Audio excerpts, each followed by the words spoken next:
մենք ներկայացնում ենք մեխանիզմը, որը հիմնավոր է եւ հաշվարկված, ու կրկին դիմում եմ ասելով, որ այս հանրագրի ինստիտուտը տրված է հենց նույն հանրային վերահսկողության համար։ Մենք ունենք գործիքակազմ, պետական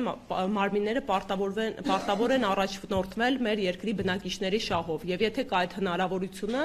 այո, պետք է պահանջատեր լինենք եւ հետեւողականություն դրսեւորենք, որպեսզի բնակչության համար ավելի հարմարավետ սոցիալական ու տնտեսական միջավայր ստեղծվի, օրինակ այս դեպքում իրենց հոսանքի սակագնի իջեցման տեսքով։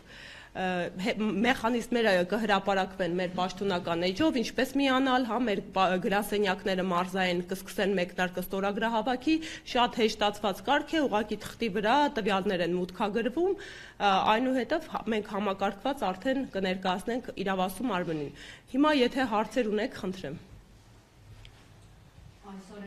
հանրային ծառայությունները կարգավորող հանձնաժողովի նախագահը նշում էր, որ ավելի վաղ վերած է հիմնավորումը սակագնի իջեցման վերաբերյալ, թույլ են եւ մանիպուլատիվ։ Բացի այդ, Փաշինյանը նշեց, որ քաղաքացիներին հաջողանալու համար հոսանքի գինը չպետք է փոխվի, քանի որ հետո կարող է արդեն խնդիրներ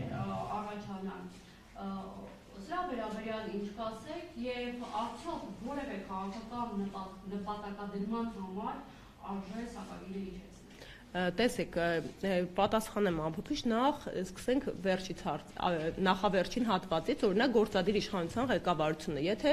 հղում կատարեցի կոնկրետ հայտարարությունների, հա, վարչապետն է հայտարարություն արել ՀՑԿՀ-ն է, դրանք կարծում եմ իրենց բովանդակությամբ ավելի մանիպուլատիվ ու քաղաքական բնույթ ունեն, հա, քան մեր ներկայացված առաջարկը, որովհետև որևէ հստակ հիմնավորում, թե բանաձևերով կամ տնտեսական հաշվարկով, հա, հետո ինչպես կարող է ավելանալ կամ ինչի արդյունք, ինչու՞մ է մանիպուլացիան հանդիսանում, չի ներկայացնում, զուտ որակումներ են տրվում։ Այս մեր պարագայում առաջինը քաղաքական նպատակահարմարությունը բացառելու համար նշեմ, որ այս գործընթացը մեկնարկել է դեռևս անգամ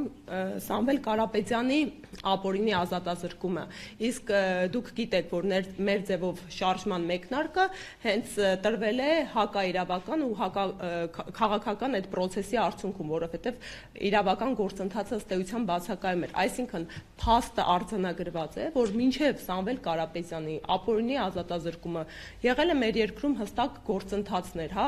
հեծը բնականon աշխատանք է ունեցել ու հենց այդ ավելացված գումարի արդյունքում իրենք նախապես դիմում էին ներկայացվել։ Հիմա հակառակ իրավիճակն է առկա ավելի շատ։ Հստակ մարդիկ, սեփականատերերը առաջարկ են անում այդ գումարը չվատնել եւ օգտագործել ի օգուտ բնակչության, որովհետև հանրային ծառայությունները կարգավորող հանձնաժողովը տարին 2 անգամ սակագնային պլանը վերանայելու հնարավորություն ունի։ Ու տեսեք,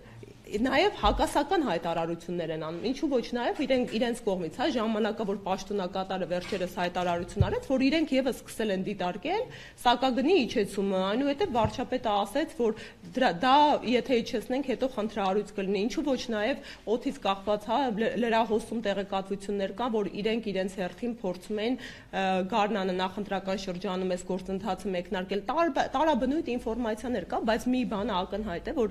առաջին հերթին դիմաց ձմեռ է, եթե սակագինը հոսանքի իջեցնում է, պետք է ամենանպատակահարմար ժամանակաշրջանը բնակչության համար սա է, որպեսզի այդ դրա արդյունքում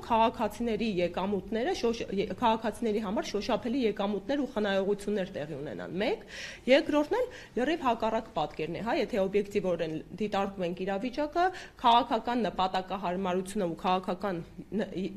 նրբերանգներն ու երանգավորումները գալիս են իշխող ուժի կողմից։ Ես ներողություն խնդրում մի փոքր հավելում պատասխանին։ Տեսեք, մեր կողմից ներկայացված թվերը, որին հանրային ծառայությունները կարգավորող հանձնաժողովը նույնպես դեմ չէ, յուրաքանչյուր քաղաքացի կարող է հաշվել։ Կա սպառում բնակչության կողմից 2 միլիարդ դրամ եւ կա 6 միլիարդ դրամ գումար խնայված։ 6 միլիարդը եթե բաժանում ենք մենք 2-ի, 3 դրամ տարբերություն անում։ Մեր պահանջը դա է, որ այդ խնայված գումարի հաշվի բնակչության համար սակագինը իջեցվի։ Իսկ մանիպուլյացիան այս դեպքում մեր ուղղությամբ չի, հանրային ծառայությունների կարգավորող հանձնաժողովին կարելի է դիմել այդ հարցը ու իրենք վստահ եմ կունենան հստակ պատասխան։